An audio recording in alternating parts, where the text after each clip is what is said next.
Muskan. I am studying 8th class from ZPHS Karmangal. My name is Silupna. I am studying 8th class ZPHS Karmangal. My name is Yeshiva, studying 8th class ZPHS Karmangal. My name is Sirmala, studying 8th class ZPHS Karmangal. My name is Ujjwala Devi. I am studying in 8th class ZPHS Karmangal. Challenge activity 1, emergency push button. Start.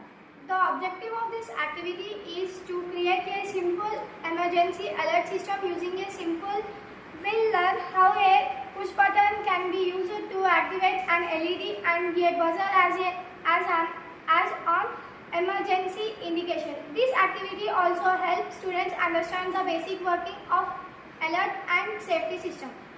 Materials required: Aurduino breadboard, LED resistor, active buzzer, jumper wires. Output of this activity. Expected outcomes. When the push button is pressed, it sends a signal to the Arduino Uno indicating an emergency condition. The Arduino Uno processed the input signal, both the LED and the buzzer, as alert indicators. When the push button is pressed, the LED blinks continuously and the buzzer produces an alert. It is a smart apartment emergency alert system using Arduino Uno. In our apartment model, the emergency push button is placed in the watchman's cabin.